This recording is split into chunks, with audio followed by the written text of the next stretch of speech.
What is the difference between IELTS and PTE? PTE ਅੱਜਕੱਲ ਇੱਕ poplar word ਬਣ ਚੁੱਕਿਆ ਹੈ, ਸਪੈਸ਼ਲੀ ਜਦੋਂ ਦਾ ਕੈਨੇਡਾ ਨੇ ਅਨਾਉਂਸ ਕੀਤਾ ਕਿ ਅਸੀਂ PTE ਨੂੰ ਐਕਸੈਪਟ ਕਰਾਂਗੇ ਸਪੈਸ਼ਲੀ ਵਰਕ ਪਰਮਿਟ ਦੇ ਲਈ। ਸੋ ਨਾਓ ਡੇਜ਼ ਕਾਫੀ ਕੁਐਰੀਜ਼ ਆ ਰਹੀਆਂ PTE ਦੀਆਂ, ਬਟ ਕੁਐਸਚਨ ਮੇਨ ਸਟੂਡੈਂਟ ਦੇ ਮਾਈਂਡ ਦੇ ਵਿੱਚ ਹੁੰਦਾ ਕਿ IELTS ਐਂਡ PTE ਦੇ ਵਿੱਚ ਡਿਫਰੈਂਸ ਕੀ ਹੈਗਾ। ਸੋ ਸਟੂਡੈਂਟ ਅੱਜ ਦੀ ਇਸ ਵੀਡੀਓ ਦੇ ਵਿੱਚ ਅਸੀਂ ਕੋਸ਼ਿਸ਼ ਕਰਾਂਗੇ ਕਿ ਮੈਂ ਤੁਹਾਨੂੰ ਐਕਸਪਲੇਨ ਕਰਾਂ ਕਿ what is the difference between these both tests, ਕਿਵੇਂ ਦੋਨੋਂ ਟੈਸਟ ਡਿਫਰੈਂਟ ਹੈਗੇ ਆ, ਕੀ ਨੇ ਇਹਦੇ ਵਿੱਚ ਮੋਡਿਊਲਸ, ਕਿਵੇਂ ਆਪਾਂ ਕੁਐਸਚਨਸ ਨੂੰ ਹੱਲ ਕਰਨਾ ਆ। ਸੋ ਸਾਰਾ ਕੁਝ ਸਮਝਣ ਦੀ ਕੋਸ਼ਿਸ਼ ਕਰਾਂਗੇ ਔਰ ਐਂਡ ਦੇ ਉੱਤੇ ਤੁਹਾਨੂੰ ਦੱਸੂਗਾ ਕਿ ਜਿਹੜਾ ਮੇਨ ਕੁਐਸਚਨ ਸਟੂਡੈਂਟ ਦੇ ਮਾਈਂਡ ਦੇ ਵਿੱਚ ਹੈਗਾ ਕਿ ਸਾਨੂੰ PTE ਕਰਨੀ ਚਾਹੀਦੀ ਹੈ ਜਾਂ ਸਾਨੂੰ IELTS ਕਰਨੀ ਚਾਹੀਦੀ ਆ, ਉਹਦਾ ਆਨਸਰ ਤੁਹਾਨੂੰ ਐਂਡ ਦੇ ਵਿੱਚ ਮਿਲੂਗਾ, ਬਿਕੋਜ਼ ਉਸ ਤੋਂ ਪਹਿਲਾਂ ਤੁਹਾਨੂੰ ਫਾਰਮੈਟ ਸਮਝਣਾ ਪੈਣਾ। ਸੋ ਵੀਡੀਓ ਨੂੰ ਪੂਰਾ ਦੇਖ ਲਿਓ। ਸੋ ਹੁਣ ਆਪਾਂ ਸਟਾਰਟ ਕਰਦੇ ਹਾਂ। ਪੀਅਰਸਨ PTE ਦੀ ਅਫੀਸ਼ੀਅਲ ਵੈਬਸਾਈਟ ਦੇ ਉੱਤੇ ਆ ਗਏ ਔਰ ਅਫੀਸ਼ੀਅਲ ਵੈਬਸਾਈਟ ਤੋਂ ਅਸੀਂ ਸਮਝਾਂਗੇ ਕਿ how are PTE academic and IELTS different. Here is what you need to know। ਸੋ ਕਿਵੇਂ ਸਾਡੀ PTE academic and IELTS different ਹੈਗੇ ਆ, ਇੱਥੇ ਅਸੀਂ ਜਾਣਾਂਗੇ। ਸਟੂਡੈਂਟ ਆਪਾਂ ਚੱਲਦੇ ਹਾਂ ਆਪਣਾ ਸਿੱਧਾ ਪੁਆਇੰਟ ਦੇ ਉੱਤੇ। ਫਸਟ ਆਫ ਆਲ ਆਪਾਂ ਦੇਖਾਂਗੇ the structure of the exams. Structure of the exam ਦੇ ਵਿੱਚ ਕੀ ਹੈਗਾ ਆ ਕਿ the structure of PTE academic and IELTS is broadly similar, ਕਿ ਇਹਨਾਂ ਦਾ ਜਿਹੜਾ ਕਾਫੀ ਹੱਦ ਤੱਕ ਜਿਹੜਾ ਸਟਰਕਚਰ ਆ ਉਹ ਸਿਮਿਲਰ ਹੈਗਾ। Both exams test students on all 4 language skills, speaking, writing, reading and listening. ਦੋਨੋਂ ਹੀ ਟੈਸਟ ਸਟੂਡੈਂਟਸ ਨੂੰ ਉਹਨਾਂ ਦੀ 4 ਲੈਂਗੁਏਜ ਸਕਿੱਲਸ ਦੇ ਨਾਲ ਟੈਸਟ ਕਰਦੇ ਆ, ਜਿਵੇਂ ਕਿ speaking, writing, reading and listening. However the order that skills are tested in and the way the tasks are timed and organised are different. But ਕੀ ਡਿਫਰੈਂਟ ਹੈਗਾ ਮੇਨ ਚੀਜ਼ ਕਿ ਉਸ ਸਕਿੱਲਸ ਦਾ, ਇਹਨਾਂ ਸਾਰੀਆਂ ਸਕਿੱਲਸ ਦਾ ਜਿਹੜਾ ਆਰਡਰ ਹੈਗਾ ਉਹ ਡਿਫਰੈਂਟ ਹੈ ਪਹਿਲੇ ਨੰਬਰ ਤੇ ਇਹਨਾਂ ਦੇ ਵਿੱਚ ਜਿਹੜੇ ਟਾਸਕਸ ਉਹਨਾਂ ਦਾ ਟਾਈਮ ਹੈਗਾ ਆ ਉਹਨਾਂ ਨੂੰ ਇੱਕ ਅਲੱਗ ਤਰੀਕੇ ਨਾਲ ਆਰਗੇਨਾਈਜ਼ ਕੀਤਾ ਗਿਆ। ਸੋ ਓਵਰਆਲ ਸਟਰਕਚਰ ਦੇਖ ਸਕਦੇ ਆ, ਕੰਪੈਰੀਜ਼ਨ ਤੁਹਾਡੇ ਸਾਹਮਣੇ ਆ student. First of all IELTS academic ਦਾ ਬਾਰੇ ਬਹੁਤ ਸਾਰੇ ਸਟੂਡੈਂਟ ਨੂੰ ਪਤਾ ਹੀ ਹੁੰਦਾ ਕਿ ਲਿਸਨਿੰਗ ਹੁੰਦੀ ਹੈ ਫਸਟ ਆਫ ਆਲ, ਜਿਹਦੇ ਵਿੱਚ 30 ਮਿੰਟਸ ਸਾਨੂੰ ਮਿਲਦੇ ਆ, 40 ਕੁਐਸਚਨਸ ਨੂੰ ਆਪਾਂ ਕੰਪਲੀਟ ਕਰਨਾ ਹੁੰਦਾ ਹੈ। And reading 60 minutes 40 questions again. Writing 60 minutes, 2 task ਕਰਨੇ ਹੁੰਦੇ ਆ। ਐਂਡ ਅ ਸੈਪਰੇਟ ਡੇ ਦੇ ਉੱਤੇ ਸਾਡੀ ਸਪੀਕਿੰਗ ਹੁੰਦੀ ਹੈ, ਜਿਹਦਾ ਅਫੀਸ਼ੀਅਲ ਟਾਈਮ 11 ਤੋਂ 14 ਮਿੰਟ ਦਾ। ਮੈਂ IELTS ਦੇ ਉੱਤੇ ਜ਼ਿਆਦਾ ਟਾਈਮ ਸਪੈਂਡ ਨਹੀਂ ਕਰੂੰਗਾ, because already student are familiar with the IELTS test and they know what kind of modules are included in the IELTS and what is their timing. So we will not spend much time on this. So overall time, if we talk about the overall time of the IELTS, you can see that it takes almost 3 hours to complete an exam on a single day, and we have to go for the speaking test on a separate day. So it means we can say it takes 2 days to complete our test. On the other hand, if we talk about the PTE, that is a more common word in these days। PTE ਨੂੰ ਸਮਝਣ ਲਈ ਇੱਕ ਚੀਜ਼ ਸਮਝ ਲਓ ਕਿ PTE ਦੇ ਵਿੱਚ ਜਿੰਨੀਆਂ ਵੀ ਸਕਿੱਲਸ ਆ ਇੰਟੀਗ੍ਰੇਟਡ ਆ। does it mean by integrated? It means that if you are doing reading, you can also get the score for writing. In the same way, if you are doing speaking, ਤੁਹਾਨੂੰ ਉਹਦੇ ਵਿੱਚ ਕਿਸੇ ਨਾ ਕਿਸੇ ਹੋਰ module ਦੇ number ਵੀ ਜਿਹੜੇ ਆ, ਜਿਵੇਂ ਕਿ ਤੁਸੀਂ ਸਪੀਕਿੰਗ ਕਰਦੇ ਆ ਤੁਹਾਨੂੰ ਰੀਡਿੰਗ ਦੇ ਨੰਬਰ ਮਿਲ ਸਕਦੇ ਆ, ਰੀਡਿੰਗ ਕਰਦੇ ਆ ਤੁਹਾਨੂੰ ਰਾਈਟਿੰਗ ਦੇ ਨੰਬਰ ਵੀ ਨਾਲ ਦੀ ਨਾਲ ਮਿਲ ਸਕਦੇ ਆ। ਕਿਵੇਂ ਮਿਲਦੇ ਉਹ ਸਾਰਾ ਅੱਗੇ ਆਪਾਂ ਡਿਟੇਲ ਦੇ ਵਿੱਚ ਸਮਝਾਂਗੇ। ਸੋ ਇਹ ਹੈਗਾ ਮੇਨ ਪਹਿਲਾ ਡਿਫਰੈਂਸ ਕਿ ਤੁਹਾਡੀਆਂ ਇੰਟੀਗ੍ਰੇਟਡ ਸਕਿੱਲਸ ਆ। ਇਹ ਨਹੀਂ ਹੈਗਾ ਕਿ ਤੁਹਾਡਾ ਰਾਈਟਿੰਗ ਅਲੱਗ ਹੋਣੀ, ਰੀਡਿੰਗ ਅਲੱਗ ਹੋਣੀ, ਲਿਸਨਿੰਗ ਅਲੱਗ ਹੋਣੀ, ਸਪੀਕਿੰਗ ਅਲੱਗ ਹੋਣੀ, ਸਾਰਾ ਕੁਝ ਸੇਮ ਟਾਈਮ ਤੇ ਹੋਣਾ। ਐਂਡ ਇੱਕ ਦੂਸਰੇ ਦੇ ਮੀਨਸ ਕਿ ਰੀਡਿੰਗ ਕਰਦੇ ਆ ਸਾਨੂੰ ਹੋਰ ਮੋਡਿਊਲ ਦੇ ਨੰਬਰ ਵੀ ਮਿਲ ਸਕਦੇ ਆ। ਚਲੋ ਆਪਾਂ ਹੁਣ ਦੇਖਦੇ ਹਾਂ ਸਟੂਡੈਂਟ ਸਪੀਕਿੰਗ ਐਂਡ ਰਾਈਟਿੰਗ। ਪਹਿਲਾ ਜਿਹੜਾ ਪਾਰਟ ਹੁੰਦਾ ਆ IELTS PTE ਦੇ ਵਿੱਚ ਉਹ ਹੁੰਦਾ ਸਪੀਕਿੰਗ ਐਂਡ ਰਾਈਟਿੰਗ ਦਾ, ਜਿਹਦੇ ਲਈ ਸਾਨੂੰ ਮਿਲਦੇ ਆ 54 to 67 ਮਿੰਟਸ। ਮੀਨਸ ਕਿ ਇਹਦੇ ਵਿੱਚ ਤੁਹਾਡੀ speaking as well as writing ਦੇ ਦੋਨਾਂ ਦੇ ਕੁਐਸਚਨ ਤੁਹਾਨੂੰ ਇਕੱਠੇ ਮਿਲਣੇ ਆ। ਉਸ ਤੋਂ ਬਾਅਦ ਰੀਡਿੰਗ ਆ ਜਾਂਦੀ ਹੈ। ਰੀਡਿੰਗ ਦਾ ਜਿਹੜਾ ਓਵਰਆਲ ਟਾਈਮ ਹੈਗਾ ਐਜ਼ ਕੰਪੇਅਰ ਟੂ IELTS ਦੇਖ ਸਕਦੇ ਹਾਂ ਹਾਫ ਹੈਗਾ। ਮੀਨਸ ਕਿ ਜਿਹੜੀ ਰੀਡਿੰਗ ਇੱਥੇ ਸਾਡੀ 60 ਮਿੰਟ ਦੀ ਹੈ, ਜਦ ਕਿ PTE ਦੇ ਵਿੱਚ ਸਾਡੀ ਰੀਡਿੰਗ ਸਿਰਫ 30 ਮਿੰਟਸ ਦੀ ਹੀ ਹੁੰਦੀ ਹੈ। ਕਿੱਦਾਂ ਹੁੰਦੀ ਹੈ ਅੱਗੇ ਜਾ ਕੇ ਕੁਐਸਚਨ ਵੀ ਤੁਹਾਨੂੰ 1 by 1 ਡਿਟੇਲ 'ਚ ਦੱਸੂਗਾ। ਉਸ ਤੋਂ ਬਾਅਦ ਸਾਡੀ ਲਿਸਨਿੰਗ ਇੱਧਰ 30 ਮਿੰਟਸ, ਇੱਧਰ ਵੀ 30 to 43 ਮਿੰਟਸ ਦੀ ਹੀ ਹੁੰਦੀ ਹੈ।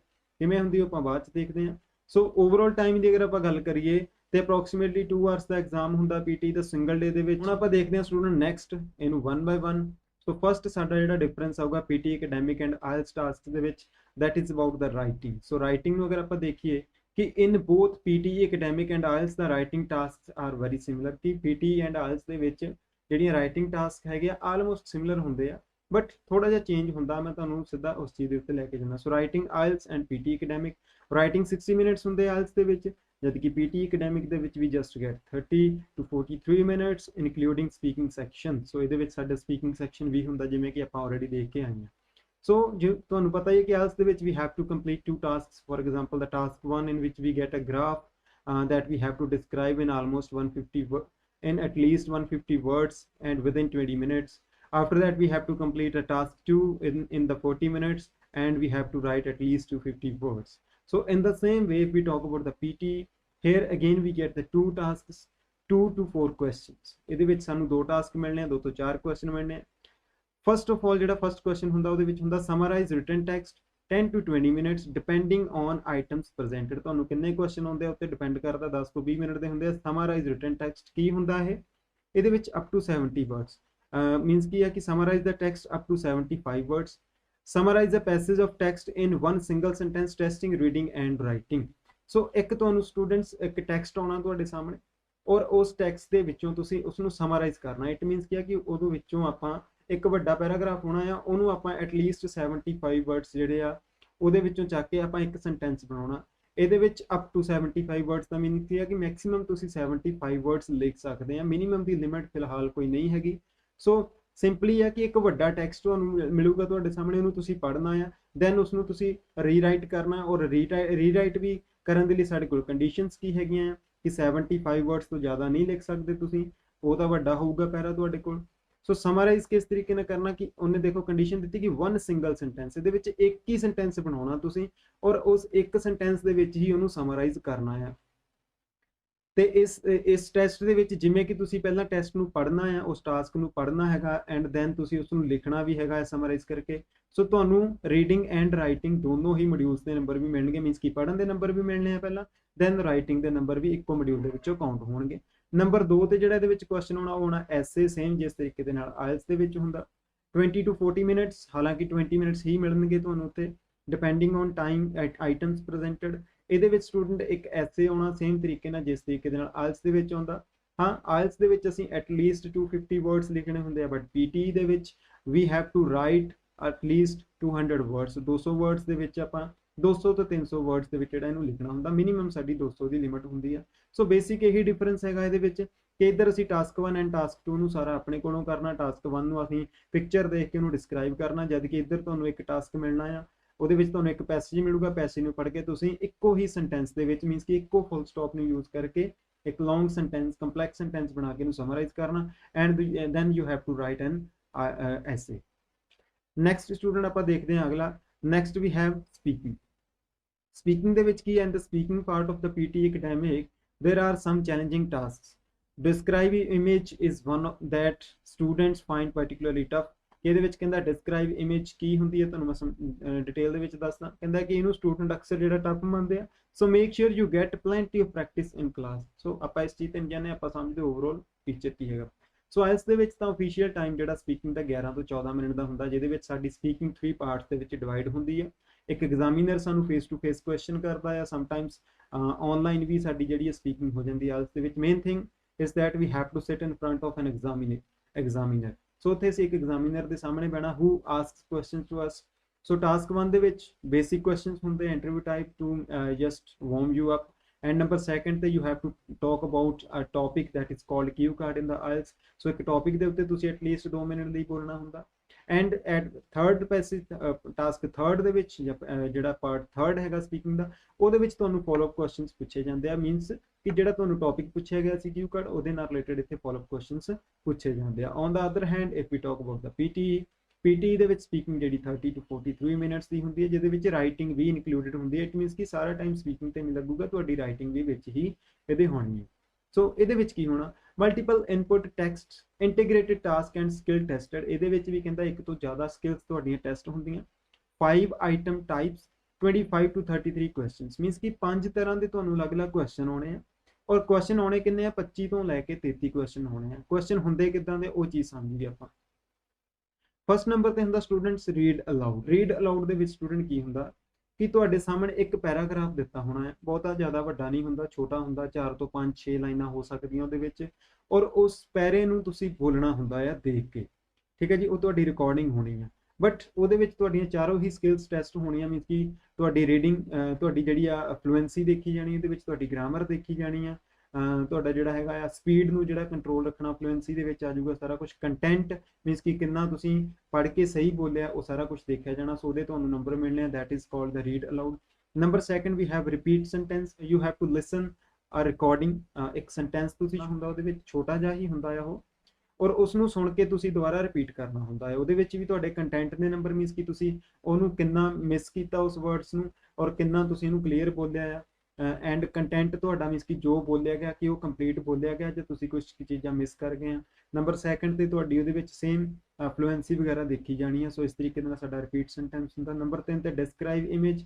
ਡਿਸਕ੍ਰਾਈਬ ਇਮੇਜ ਦੇ ਵਿੱਚ ਸੇਮ ਜਿਵੇਂ ਆਇਲਸ ਰਾਈਟਿੰਗ ਟਾਸਕ 1 ਦੇ ਵਿੱਚ ਸਾਨੂੰ ਇੱਕ ਗ੍ਰਾਫ ਮਿਲਦਾ ਔਰ ਅਸੀਂ ਉਹਨੂੰ ਸਮਝ ਕੇ ਐਕਸਪਲੇਨ ਕਰਨਾ ਹੁੰਦਾ, same in the same way PT ਦੇ ਵਿੱਚ ਵੀ ਸਾਨੂੰ ਇੱਕ ਇਮੇਜ ਮਿਲਦੀ ਆ, ਐਂਡ ਉਹ ਇਮੇਜ ਸੇਮ ਉਸ ਤਰੀਕੇ ਨਾਲ ਹੁੰਦੀ ਜਿਵੇਂ ਸਾਨੂੰ ਰਾਈਟਿੰਗ ਟਾਸਕ 1 ਆਇਲਸ ਦੇ ਵਿੱਚ ਮਿਲਦਾ ਗ੍ਰਾਫ।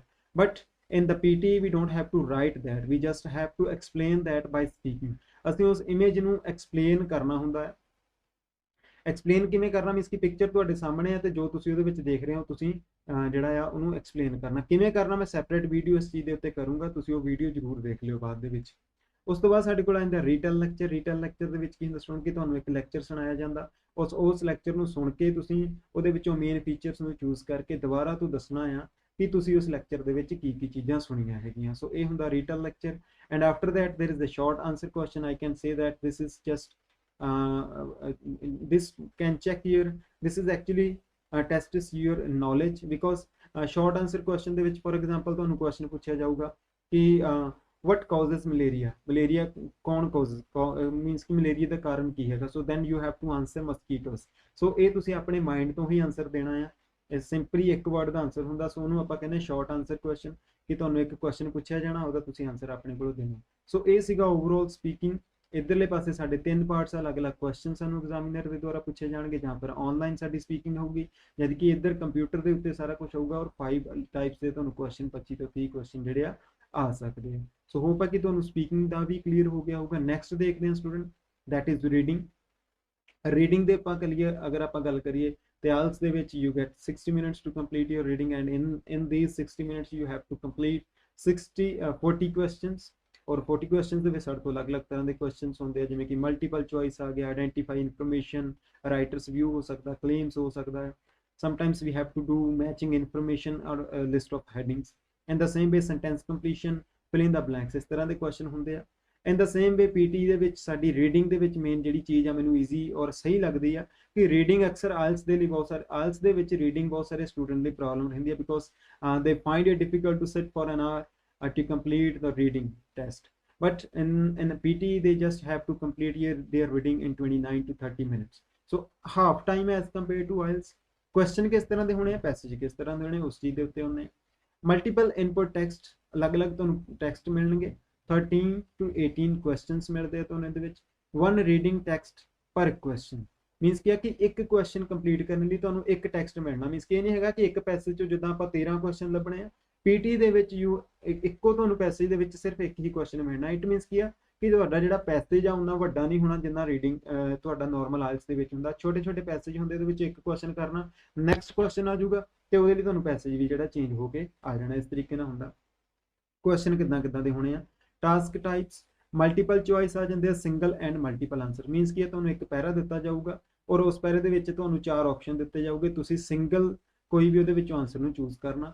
ਇਸੇ ਤਰ੍ਹਾਂ ਹੀ ਤੁਹਾਨੂੰ ਮਲਟੀਪਲ ਆਨਸਰ ਵੀ ਆ ਜਾਂਦਾ ਕਿ ਇੱਕ ਪੈਰਾ ਦਿੱਤਾ ਜਾਊਗਾ, 6 ਤੋਂ 7 ਤੁਹਾਨੂੰ ਉਹਦੇ ਆਪਸ਼ਨ ਦਿੱਤੇ ਜਾਣਗੇ, ਉਹਦੇ ਵਿੱਚੋਂ ਤੁਸੀਂ ਇੱਕ ਤੋਂ ਜ਼ਿਆਦਾ ਕੁਐਸਚਨਸ ਨੂੰ ਆਨਸਰ ਨੂੰ ਸਿਲੈਕਟ ਕਰਨਾ ਹੈਗਾ। ਸੋ ਮਲਟੀਪਲ ਚੋਇਸ ਦੇ ਵਿੱਚ ਤੁਹਾਡੇ ਕੋਲ ਸਿੰਗਲ ਮਲਟੀਪਲ ਚੋਇਸ ਵੀ ਹੁੰਦਾ ਐਂਡ ਮਲਟੀਪਲ ਆਨਸਰ ਨੂੰ ਵੀ ਫਾਈਂਡ ਆਊਟ ਕਰਨਾ ਹੁੰਦਾ। ਉਸ ਤੋਂ ਬਾਅਦ ਫਿਲ ਇਨ ਦਾ ਬਲੈਂਕਸ ਆ ਜਾਂਦੀਆਂ, 2 ਡਿਫਰੈਂਟ ਟਾਈਪਸ ਦੀਆਂ ਹੁੰਦੀਆਂ fill in the blanks. Means ਕਿ ਇੱਕ ਤਾਂ ਫਿਲ ਇਨ ਦਾ ਬਲੈਂਕਸ ਹੁੰਦੀਆਂ ਕਿ ਸਾਨੂੰ ਨੀਚੇ ਆਪਸ਼ਨਸ ਦਿੱਤੇ ਹੁੰਦੇ ਆ ਔਰ ਉਸ ਆਪਸ਼ਨ ਦੇ ਵਿੱਚੋਂ ਚੱਕ ਕੇ ਆਪਾਂ 4 ਤੋਂ 5 ਫਿਲ ਇਨ ਦਾ ਬਲੈਂਕਸ ਨੂੰ ਫਿਲ ਕਰਨਾ ਹੁੰਦਾ। ਐਂਡ ਨੰਬਰ 2 ਦੇ ਉੱਤੇ ਇਹ ਦੂਸਰੀਆਂ ਜਿਹੜੀਆਂ ਫਿਲ ਇਨ ਦਾ ਬਲੈਂਕਸ ਹੁੰਦੀਆਂ ਉਹਦੇ ਵਿੱਚ ਕੀ ਹੁੰਦਾ, ਮੰਨ ਲਓ ਇੱਕ ਸਾਨੂੰ ਕੁਐਸਚਨ ਦਿੱਤਾ ਔਰ ਉਸ ਕੁਐਸਚਨ ਦੇ 4 ਆਪਸ਼ਨ ਇੱਕੋ ਦੇ ਲਈ ਦਿੱਤੇ ਆ, ਉਹਨਾਂ 4 ਆਪਸ਼ਨਸ ਦੇ ਵਿੱਚੋਂ ਤੁਸੀਂ ਸੂਟੇਬਲ ਨੂੰ ਚੂਜ਼ ਕਰਨਾ ਹੁੰਦਾ। ਸੋ ਇਸ ਤਰੀਕੇ ਦੇ ਨਾਲ ਰੀਡਿੰਗ ਦੇ ਵਿੱਚ ਹੋਣਗੇ। ਆਫਟਰ ਦੈਟ ਰੀਆਰਡਰ ਪੈਰਾਗ੍ਰਾਫ, ਇਹ ਮੇਰਾ ਬੜਾ ਇੰਟਰਸਟਿੰਗ ਹੈਗਾ ਆ ਕਿ ਇਹਦੇ ਵਿੱਚ ਸਾਨੂੰ 4 ਤੋਂ 5 ਸੈਂਟੈਂਸ ਦਿੱਤੇ ਹੁੰਦੇ ਆ ਬਟ ਉਹ ਸ਼ਫਲ ਕਰਕੇ ਲਿਖੇ ਹੁੰਦੇ, ਉੱਪਰ ਨੀਚੇ ਕਰਕੇ ਲਿਖੇ ਹੁੰਦੇ ਆ। ਅਸੀਂ ਇਹਨੂੰ ਸਟੱਡੀ ਕਰਨਾ ਔਰ ਸਟੱਡੀ ਕਰਕੇ ਉਹਨੂੰ ਆਪਾਂ ਆਰਡਰ ਵਾਈਜ਼ ਜਿਹੜਾ ਰੱਖਣਾ ਹੁੰਦਾ ਕਿ ਫਸਟ ਨੰਬਰ ਤੇ ਕਿਹੜਾ ਲੱਗੂ, ਦੂਸਰੇ ਤੇ ਕਿਹੜਾ ਲੱਗੂ, ਤੀਸਰੇ ਤੇ ਕਿਹੜਾ ਲੱਗੂ, ਫੋਰਥ ਤੇ ਕਿਹੜਾ ਲੱਗੂ। ਜੇ ਤੁਹਾਡੇ 2 ਵੀ ਸਹੀ ਹੁੰਦੇ ਆ ਤੁਹਾਨੂੰ 2 ਦੇ ਨੰਬਰ ਵੀ ਤੁਹਾਡੇ ਮਿਲ ਜਾਣੇ ਆ, ਅਗਰ 2 ਗਲਤ ਹੁੰਦੇ ਤਾਂ 2, ਅਗਰ ਤੁਸੀਂ ਸਾਰਾ ਸਹੀ ਕਰਦੇ ਤਾਂ ਤੁਹਾਨੂੰ ਪੂਰੇ ਨੰਬਰ ਜਿਹੜੇ ਉਹਦੇ ਮਿਲਣਗੇ। So reading as compare to IELTS I can say that little easier in the PT and especially students who have taken already IELTS। ਜਿਹੜੇ ਸਟੂਡੈਂਟ ਆਲਰੇਡੀ ਆਇਲਸ ਕਰ ਚੁੱਕੇ ਆ ਉਹਨਾਂ say that it's not a hard nut to crack for them। they can easily do PTE। So finally student ਹੁਣ ਆਪਾਂ ਗੱਲ ਕਰਦੇ ਹਾਂ ਲਿਸਨਿੰਗ ਦੀ।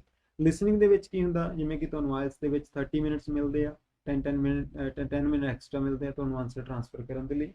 ਇਹਦੇ ਵਿੱਚ ਰਿਕਾਰਡਿੰਗਸ ਪਲੇ ਕੀਤੀਆਂ ਜਾਂਦੀਆਂ, ਕੁਐਸਚਨ 40 ਹੁੰਦੇ ਆ, 10 ਕੁਐਸਚਨ ਦਾ ਇੱਕ ਸੈਕਸ਼ਨ ਹੁੰਦਾ ਹੈ ਐਂਡ ਈਜ਼ੀ ਟੂ ਟਫ ਵੱਲ ਨੂੰ ਜਿਹੜੀ ਕਹਿ ਸਕਦੇ ਆਪਾਂ ਜਾਂਦੀ ਆ ਲਿਸਨਿੰਗ ਆਇਲਸ ਦੇ ਵਿੱਚ।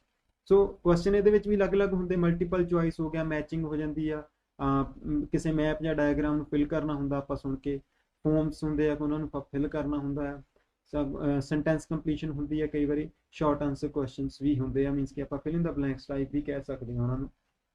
ਸੋ ਪੀਟੀ ਦੇ ਵਿੱਚ ਕੀ ਹੈ 30 to 43 ਮਿੰਟ ਦੀ ਤੁਹਾਡੀ ਲਿਸਨਿੰਗ ਹੋਣੀ ਹੈ, ਜਿਹਦੇ ਵਿੱਚ 8 ਆਈਟਮ ਟਾਈਪਸ ਹੋਣੀਆਂ, 8 ਤਰ੍ਹਾਂ ਦੇ ਕੁਐਸਚਨ ਆਉਣੇ ਆ ਤੇ ਟੋਟਲ 12 ਤੋਂ 20 ਕੁਐਸਚਨ ਲਿਸਨਿੰਗ ਦੇ ਵਿੱਚ ਆ ਸਕਦੇ ਆ।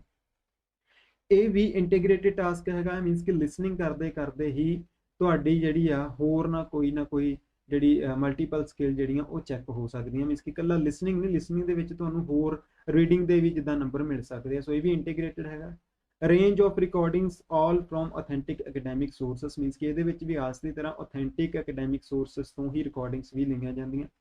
ਹਾਂ, ਡਿਫਰੈਂਸ ਕੀ ਹੈਗਾ ਕਿ ਇਹਦੇ ਵਿੱਚ ਲਗਾਤਾਰ ਜਿੱਦਾਂ ਰਿਕਾਰਡਿੰਗ ਚੱਲਦੀ ਆ, ਪੀਟੀ ਦੇ ਵਿੱਚ ਲਗਾਤਾਰ ਰਿਕਾਰਡਿੰਗ ਨਹੀਂ ਚੱਲਣੀ ਹੈਗੀ, ਅਲੱਗ-ਅਲੱਗ ਕੁਐਸਚਨਸ ਦੇ ਅਲੱਗ-ਅਲੱਗ ਤਰ੍ਹਾਂ ਦਾ ਫਾਰਮੈਟ ਹੁੰਦਾ। ਐਗਜ਼ਾਮਪਲ ਦੇ ਤੌਰ ਤੇ ਫਸਟ ਹੋਊਗਾ summarise spoken text. Summarise spoken text means ਕੀ ਹੋ ਗਿਆ ਕਿ ਇੱਕ ਟੈਕਸਟ ਬੋਲਿਆ ਜਾਊਗਾ, ਉਸ ਟੈਕਸਟ ਨੂੰ ਤੁਸੀਂ ਸੁਣ ਕੇ ਸਮਰਾਈਜ਼ ਕਰਨਾ ਹੁੰਦਾ ਹੈ। ਸੋ ਇਸ ਤਰੀਕੇ ਦੇ ਨਾਲ ਇੱਕ ਕੁਐਸਚਨ ਹੁੰਦਾ ਇਹਦੇ ਵਿੱਚ। ਫਿਰ ਆਉਂਦੇ multiple choice, single and multiple answers, means ਕੀ ਆ ਕਿ ਕੋਈ ਚੀਜ਼ ਤੁਸੀਂ ਸੁਣਨੀ ਆ, ਉਹਦਾ ਤੁਹਾਨੂੰ ਆਪਸ਼ਨ ਦਿੱਤੇ ਹੋਣਗੇ 4, ਤੁਸੀਂ ਦੇ ਵਿੱਚੋਂ ਇੱਕ ਆਨਸਰ ਨੂੰ ਜਿਹੜਾ ਚੂਜ਼ ਕਰਨਾ, ਦੈਟ ਇਜ਼ ਸਿੰਗਲ ਮਲਟੀਪਲ। ਤੇ ਮਲਟੀਪਲ ਆਨਸਰਸ ਦੇ ਵਿੱਚ ਕੀ ਹੁੰਦਾ ਕਿ ਸੇਮ ਤਰੀਕੇ ਨਾਲ ਇੱਕ ਚੀਜ਼ ਬੋਲੀ ਜਾਊਗੀ, ਇੱਕ ਟੈਕਸਟ ਬੋਲਿਆ ਜਾਊਗਾ, ਬਟ ਤੁਸੀਂ ਜਿਹੜੇ ਆਨਸਰ ਹੈਗੇ ਆ ਸਿੰਗਲ ਨਹੀਂ ਦੇਣਾ, ਇੱਕ ਤੋਂ ਜ਼ਿਆਦਾ ਆਨਸਰਸ ਨੂੰ ਚੂਜ਼ ਕਰਨਾ ਹੁੰਦਾ ਮਲਟੀਪਲ ਚੁਆਇਸ ਦੇ ਵਿੱਚੋਂ। ਉਸ ਤੋਂ ਬਾਅਦ ਆ ਜਾਂਦੀਆਂ fill in the blanks, easy ਹੁੰਦੀਆਂ ਸਟੂਡੈਂਟ ਕਿ ਬਸ ਸੁਣ ਕੇ ਜਿਸ ਤਰੀਕੇ ਨਾਲ ਤੁਸੀਂ ਆਇਲਸ ਦੇ ਵਿੱਚ ਫਿਲ ਇਨ ਦਾ ਬਲੈਂਕਸ ਕਰਦੇ ਹੋ ਉਸੇ ਤਰ੍ਹਾਂ ਹੀ ਪੀਟੀ ਦੇ ਵਿੱਚ we fill in the blanks ਹੋਣਗੀਆਂ। After that we have highlight incorrect summary. Highlight incorrect summary ਦੇ ਵਿੱਚ ਕੀ ਆ, ਸਾਨੂੰ ਅਲੱਗ-ਅਲੱਗ 3-4 ਸਮਰੀਆਂ ਦੇ ਸੈਂਟੈਂਸਸ ਦੇ ਦੇਣੇ, ਮੀਨਸ ਕਿ 3 ਤੋਂ 4 ਅਲੱਗ-ਅਲੱਗ ਸੈਂਟੈਂਸ ਦੇ ਦੇਣੇ ਆ ਔਰ ਇੱਕ ਰਿਕਾਰਡਿੰਗ ਜਿਹੜੀ ਆ ਪਲੇ ਹੋਣੀ ਆ। ਤੁਸੀਂ ਉਸ ਰਿਕਾਰਡਿੰਗ ਨੂੰ ਸੁਣ ਕੇ ਇਹ ਅੰਡਰਸਟੈਂਡ ਕਰਨਾ ਵੀ ਉਹ ਜਿਹੜੀਆਂ 4-5 ਲਾਈਨਾਂ ਤੁਹਾਨੂੰ ਦਿੱਤੀਆਂ ਹੋਈਆਂ ਉਹਦੇ ਵਿੱਚੋਂ ਕਿਹੜੀ ਲਾਈਨ ਸਹੀ ਸੀਗੀ, ਸੋ ਉਹਨੂੰ ਆਪਾਂ ਚੂਜ਼ ਕਰਨਾ। ਇਸ ਤਰੀਕੇ ਦੇ ਨਾਲ ਇੱਕ ਕੁਐਸਚਨ ਹੋਣਾ। ਉਸ ਤੋਂ ਬਾਅਦ ਆ ਜਾਂਦਾ select missing word. Select missing word ਦੇ ਵਿੱਚ ਕੀ ਹੁੰਦਾ ਕਿ ਇੱਕ ਟੈਕਸਟ ਤੁਹਾਡੇ ਸਾਹਮਣੇ ਦਿੱਤਾ ਹੋਣਾ ਆ ਔਰ ਦੂਸਰੀ ਸਾਈਡ ਤੁਸੀਂ ਨਾਲ ਦੀ ਨਾਲ ਇੱਕ ਰਿਕਾਰਡਿੰਗ ਸੁਣ ਰਹੇ ਹੋਣਾ, ਔਰ ਰਿਕਾਰਡਿੰਗ ਸੁਣਦੇ ਜਿਹੜਾ ਸਪੀਕਰ ਹੋਊਗਾ, ਜਿਹੜਾ ਬੋਲ ਰਿਹਾ ਹੋਊਗਾ ਆ, ਉਹ ਕਿਤੇ ਨਾ ਕਿਤੇ ਜਿਹੜਾ ਟੈਕਸਟ ਦੇ ਵਿੱਚੋਂ ਆ ਨਾ ਕੋਈ ਵਰਡ ਜਿਹੜਾ ਆ ਉਹ ਕੀ ਕਰ ਦੂਗਾ, ਬੋਲੂਗਾ ਨਹੀਂ, ਮਿਸ ਕਰ ਦੂਗਾ। ਸੋ ਤੁਸੀਂ ਉਸ ਮਿਸ ਵਰਡ ਨੂੰ ਚੂਜ਼ ਕਰਨਾ ਵੀ ਆਹ ਵਾਲਾ ਵਰਡ ਜਿਹੜਾ ਹੈ ਸਪੀਕਰ ਨੇ ਨਹੀਂ ਬੋਲਿਆ ਸੀਗਾ। ਇਸ ਤਰੀਕੇ ਨਾਲ ਤੁਸੀਂ ਬਸ ਟਿਕ ਕਰਨਾ ਉਹਦੇ ਉੱਤੇ ਮਾਊਸ ਦੇ ਨਾਲ, ਉਹ ਈਜ਼ੀਲੀ ਜਿਹੜਾ ਆ ਆਨਸਰ ਤੁਹਾਡਾ ਲੱਗ ਜਾਣਾ। ਉਸ ਤੋਂ ਬਾਅਦ highlight incorrect word. Highlight incorrect word ਦਾ ਮੀਨਸ ਕੀ ਆ ਕਿ ਸੇਮ ਉਸੇ ਤਰੀਕੇ ਨਾਲ ਜਿਵੇਂ ਪਹਿਲਾਂ ਸੀਗਾ, ਇੱਕ ਟੈਕਸਟ ਤੁਹਾਡੇ ਸਾਹਮਣੇ ਹੋਣਾ, ਸਪੀਕਰ ਨੇ ਬੋਲਣਾ ਆ ਤੇ ਤੁਸੀਂ ਦੇਖਣਾ ਕਿ ਉਹਨੇ ਕਿਹੜਾ ਵਰਡ ਉਹਦੇ ਵਿੱਚੋਂ ਗਲਤ ਬੋਲਿਆ, ਤੁਸੀਂ ਉਹਨੂੰ ਟਿਕ ਕਰਨਾ ਵੀ ਆਹ ਵਾਲਾ ਵਰਡ ਗਲਤ। ਐਗਜ਼ਾਮਪਲ ਦੇ ਤੌਰ ਤੇ ਮੰਨ ਲਓ ਉੱਥੇ ਉਹ ਬੋਲ ਰਿਹਾ ਹੋਵੇ range of recordings all from authentic academic sources, ਉਸ ਇਸ ਪੈਸੇਜ ਨੂੰ ਇਦਾਂ ਬੋਲਦੇ ਉਹ ਰੇਂਜ ਆਫ ਰਿਕਾਰਡਿੰਗਸ ਦੀ ਜਗ੍ਹਾ ਤੇ ਰਿਕਾਰਡਿੰਗ ਦੀ ਜਗ੍ਹਾ ਤੇ ਕੁਝ ਹੋਰ ਕਹੂਗਾ। ਸੋ ਤੁਸੀਂ ਦੇਖਣਾ ਕਿ ਆਹ ਜਿਹੜਾ ਰਿਕਾਰਡਿੰਗ ਇਹਨੇ ਨਹੀਂ ਬੋਲਿਆ, ਸੋ ਉਹਨੂੰ ਆਪਾਂ ਓਕੇ ਕਰ ਦੇਣਾ, ਉਹ ਸਾਡਾ ਆਨਸਰ ਜਿਹੜਾ ਲੱਗ ਜਾਣਾ ਵੀ ਇਹ ਵਾਲਾ ਇਹਨੇ ਇਨਕਰੈਕਟ ਵਰਡ ਬੋਲਿਆ, ਕੋਈ ਹੋਰ ਬੋਲਿਆ ਦੀ ਜਗ੍ਹਾ ਤੇ। After that students we have write from dictation, ਕਿ ਕੋਈ ਨਾ ਕੋਈ ਚੀਜ਼ ਬੋਲੀ ਜਾਊਗੀ, ਉਸ ਚੀਜ਼ ਨੂੰ ਆਪਾਂ ਜਿਹੜਾ ਹੈਗਾ ਆ ਸੁਣ ਕੇ ਜਿਹੜਾ ਲਿਖਣਾ ਹੁੰਦਾ ਹੈ, ਸੋ ਉਹਨੂੰ ਆਪਾਂ ਰਾਈਟ ਕਰਦੇ ਹਾਂ। ਇਸ ਤਰ੍ਹਾਂ ਦੇ ਲਿਸਨਿੰਗ ਦੇ ਵਿੱਚ ਕੁਐਸਚਨ ਹੁੰਦੇ ਆ। ਸੋ ਬੇਸਿਕਲੀ ਸਟੂਡੈਂਟ ਸਾਡਾ ਇਹ ਜਿਹੜਾ ਮੇਨ ਡਿਫਰੈਂਸ ਸੀਗਾ ਪੀਟੀਈ ਐਂਡ ਆਇਲਸ ਦੇ ਵਿੱਚ। ਸੋ ਓਵਰਆਲ ਅਗਰ ਆਪਾਂ ਗੱਲ ਕਰੀਏ ਤੇ ਮੈਂ ਹੁਣ ਦੱਸਾਂ ਕਿ ਤੁਸੀਂ ਕਾਫੀ ਹੱਦ ਤੱਕ ਤੁਹਾਨੂੰ ਨੌਲੇਜ ਮਿਲ ਗਈ ਹੋਊਗੀ ਕਿ ਡਿਫਰੈਂਟ ਕੀ ਹੈਗਾ ਪੀਟੀ ਐਂਡ ਆਇਲਸ ਦੇ ਵਿੱਚ। ਹਾਂ, ਇਸ ਤੋਂ ਇਲਾਵਾ ਮੈਂ ਅਲੱਗ-ਅਲੱਗ ਵੀਡੀਓਜ਼ ਵੀ ਬਣਾਉਂਗਾ, 1 by 1 ਕੁਐਸਚਨ ਟਾਈਪਸ ਦੇ ਉੱਤੇ ਵੀਡੀਓ ਵੀ ਬਣਾਉਂਗਾ, ਉਹ ਵੀ ਜ਼ਰੂਰ ਦੇਖ ਲਿਓ। ਹੋਪ ਹੈ ਕਿ ਤੁਹਾਨੂੰ ਪੀਟੀ ਦੇ ਬਾਰੇ ਜਿੰਨੀ ਕਿ ਇਨਫੋਰਮੇਸ਼ਨ ਮੈਂ ਪ੍ਰੋਵਾਈਡ ਕਰਨ ਦੀ ਕੋਸ਼ਿਸ਼ ਕੀਤੀ ਹੈ ਤੁਹਾਨੂੰ ਸਮਝ ਲੱਗਿਆ ਹੋਊਗਾ, ਡਿਫਰੈਂਸ ਸਮਝ ਆਇਆ ਹੋਊਗਾ। ਹਾਲਾਂਕਿ ਇਸ ਤੋਂ ਬਾਅਦ ਵੀ ਮੈਂ ਅਲੱਗ-ਅਲੱਗ ਮੋਡਿਊਲਸ ਦੇ ਉੱਤੇ ਕੁਐਸਚਨ ਟਾਈਪਸ ਦੇ ਉੱਤੇ ਵੀਡੀਓ ਕਰੂੰਗਾ, ਤੁਹਾਨੂੰ ਟਿਪਸ ਵੀ ਦੱਸੂੰਗਾ ਕਿ ਕਿਵੇਂ ਤੁਸੀਂ ਆਨਸਰਸ ਨੂੰ ਕਰਨਾ ਹੈਗਾ ਆ। ਸੋ ਓਵਰਆਲ ਅਗਰ ਮੈਂ ਸਟੂਡੈਂਟ ਗੱਲ ਕਰਾਂ ਕਿ ਮੇਨ ਕੁਐਸਚਨ ਜਿਹੜਾ ਹਰ ਇੱਕ ਸਟੂਡੈਂਟ ਦੇ ਮਾਈਂਡ ਦੇ ਵਿੱਚ ਆਉਣਾ ਇਹ ਹੈਗਾ ਕਿ ਕੀ ਪੀਟੀ ਸਾਨੂੰ ਕਰਨੀ ਚਾਹੀਦੀ ਆ ਇੰਸਟੈਡ ਆਫ ਆਇਲਸ। ਸੋ ਉਹਦੇ ਲਈ ਆਨਸਰ ਇਹੀ ਹੈਗਾ ਕਿ student at present PTE is widely accepted and recognised test. Yes, but in Canada ਫਿਲਹਾਲ ਪਬਲਿਕ ਕਾਲਜਸ ਦੇ ਲਈ ਪੀਟੀਈ ਐਕਸੈਪਟਡ ਨਹੀਂ ਹੈਗੀ, हाँ आने वाले समय ਦੇ ਵਿੱਚ ਇਹਦੇ ਚਾਂਸਸ ਪੂਰੇ ਹੈਗੇ ਆ ਕਿ ਪੀਟੀ ਨੂੰ ਐਕਸੈਪਟ ਕੀਤਾ ਜਾਊਗਾ। Apart from this all private colleges ਜਿਹੜੇ ਆ ਉਹਨੂੰ ਐਕਸੈਪਟ ਕਰਦੇ ਆ, ਇਵਨ ਕਿ ਯੂਐਸ ਦੇ ਵਿੱਚ ਵੀ ਬਹੁਤ ਸਾਰੀਆਂ ਯੂਨੀਵਰਸਿਟੀਜ਼ ਐਂਡ ਕਾਲਜਸ ਜਿਹੜੇ ਇਹਨੂੰ ਐਕਸੈਪਟ ਕਰਦੇ ਆ। If we talk about the New Zealand and Australia, ਦੋਨੋਂ ਹੀ ਕੰਟਰੀ ਪੀਟੀ ਨੂੰ ਪੂਰੀ ਮਾਨਤਾ ਦਿੰਦੀਆਂ ਆ ਔਰ ਵੀਜ਼ੇ ਦੋਨੋਂ ਹੀ ਕੰਟਰੀ ਦੇ ਵਿੱਚ ਸਪੈਸ਼ਲੀ ਆਸਟ੍ਰੇਲੀਆ ਦੇ ਵਿੱਚ ਪੀਟੀ ਦੇ ਨਾਲ ਬਹੁਤ ਸਾਰੇ ਵੀਜ਼ੇ ਆ ਰਹੇ ਆ। ਸੋ I can say that PTE is good test, you can do it, you can take it same as you think about the IELTS। ਹਾਂ ਕੁਝ ਕੁ ਚੀਜ਼ਾਂ ਤੁਸੀਂ ਦੇਖ ਲਈਆਂ ਵੀ ਮੇਰੇ ਹਿਸਾਬ ਨਾਲ ਬਹੁਤ ਸਾਰੇ ਸਟੂਡੈਂਟ ਨੂੰ ਰੀਡਿੰਗ ਦੇ ਵਿੱਚ ਪ੍ਰੋਬਲਮ ਹੁੰਦੀ ਹੈ, ਸੋ ਉਹਨਾਂ ਦੇ ਲਈ ਇਹ ਚੀਜ਼ ਈਜ਼ੀ ਹੋ ਜੂਗੀ। ਸੋ ਇੱਕ ਚੀਜ਼ ਹੋਰ ਦੱਸ ਦਵਾਂ, ਵਰਕ ਪਰਮਿਟ ਦੇ ਲਈ ਜਾਣਾ ਤਾਂ ਤੁਸੀਂ ਸਟੂਡੈਂਟ ਉਹਦੇ ਲਈ ਵੀ ਜਿਹੜੀ PTE ਐਕਸੈਪਟਡ ਹੈਗੀ ਹੈ, ਸਪੈਸ਼ਲੀ ਕੈਨੇਡਾ ਦੇ ਤਾਂ ਰੀਸੈਂਟਲੀ ਇਸ ਅਨਾਉਂਸ ਕੀਤਾ ਹੈ ਕਿ ਅਸੀਂ PTE ਦੇ ਨਾਲ ਵਰਕ ਪਰਮਿਟ ਤੇ ਜਿਹੜੇ ਸਟੂਡੈਂਟ ਜਿਹੜੇ ਇਮੀਗ੍ਰੇਟ ਹੋਣਾ ਚਾਹੁੰਦੇ ਕੈਨੇਡਾ ਵਿੱਚ ਉਹਨਾਂ ਦੇ ਲਈ PTE ਐਕਸੈਪਟਡ ਹੈਗੀ ਹੈ, ਸੋ ਇਸ ਕਰਕੇ ਕਰ ਸਕਦੇ ਹਾਂ। ਨੰਬਰ ਸੈਕੰਡ ਮੈਂ ਇੱਕ ਚੀਜ਼ ਕਹੀ ਹੈ ਕਿ ਪਬਲਿਕ ਕਾਲਜਸ ਦੇ ਲਈ PTE ਐਕਸੈਪਟਡ ਨਹੀਂ ਹੈਗੀ, ਬਟ ਯੂ ਨੋ ਦੈਟ ਅਸੀਂ ਜਿਸ ਵੀ ਕਾਲਜ ਦੇ ਵਿੱਚ ਕੈਨੇਡਾ ਦੇ ਵਿੱਚ ਪੜ੍ਹਦੇ ਹਾਂ ਉਹ ਕਾਲਜ ਸਾਨੂੰ 2 ਕੰਡੀਸ਼ਨਸ ਪੂਰੀਆਂ ਕਰਨਾ ਹੋਣਾ ਚਾਹੀਦਾ। ਨੰਬਰ 1 ਤੇ ਉਹ DLI ਦੇ ਵਿੱਚ ਰਜਿਸਟਰਡ ਹੋਣਾ ਚਾਹੀਦਾ ਹੈ। ਨੰਬਰ 2 ਸਾਨੂੰ ਪੋਸਟ ਗ੍ਰੈਜੂਏਟ ਵਰਕ ਪਰਮਿਟ ਦਿੰਦਾ ਹੋਣਾ ਚਾਹੀਦਾ ਕਾਲਜ। ਸੋ ਇਹ 2 ਕੰਡੀਸ਼ਨਸ ਜਿਹੜਾ ਕਾਲਜ ਪੂਰੀਆਂ ਕਰਦਾ ਆ, बेशक वो प्राइवेट है चाहे गवर्नमेंट है, that doesn't matter. So you can apply with the PTE over there, even you can get a visa. So ये सीगा मेन डिफरेंस। अगर फीस की गल करिए तो दोनों ही एग्जाम्स की आलमोस्ट 15 तो 16,000 के नेड़े तेड़े फीस हैगी है, सेम ही होंगी है स्टूडेंट, ਉਹਦੇ ਵਿੱਚ कोई डिफरेंस नहीं हैगा। सो ਇਹ ਸੀਗੇ ਮੇਨ ਡਿਫਰੈਂਸ। PTE ਤੁਹਾਨੂੰ ਕਰਨੀ ਚਾਹੀਦੀ ਜਾਂ ਨਹੀਂ ਕਰਨੀ ਚਾਹੀਦੀ, ਹੋਪ ਆ ਕਿ ਤੁਸੀਂ ਇਸ ਵੀਡੀਓ ਨੂੰ ਦੇਖਣ ਤੋਂ ਬਾਅਦ ਜ਼ਰੂਰ ਡਿਸਾਈਡ ਕਰ ਸਕਦੇ ਆ ਈਜ਼ੀਲੀ। ਤੇ ਅਗਰ ਤੁਹਾਨੂੰ ਕੋਈ ਹੋਰ ਇਨਫੋਰਮੇਸ਼ਨ ਚਾਹੀਦੀ ਹੈ ਤੁਸੀਂ ਮੈਨੂੰ WhatsApp ਤੇ ਕੰਟੈਕਟ ਕਰ ਸਕਦੇ ਆ। And if you want to take PTE classes from an expert that can help you to achieve PTE score in easily and in the first attempt, then don't forget to contact us. We provide PTE classes. So students, hop ਹੈ ਕਿ ਤੁਹਾਨੂੰ video ਚੰਗੀ ਲੱਗੀ ਹੋਊਗੀ। ਅਗਰ video ਚੰਗੀ ਲੱਗੀ ਹੈ ਤਾਂ ਚੈਨਲ ਨੂੰ ਸਬਸਕ੍ਰਾਈਬ ਜ਼ਰੂਰ ਕਰ ਦਿਓ ਔਰ ਹੋਰ ਅਪਡੇਟਸ ਦੇ ਲਈ ਸਾਡੇ ਨਾਲ ਜੁੜੇ ਰਹੋ। Thank you.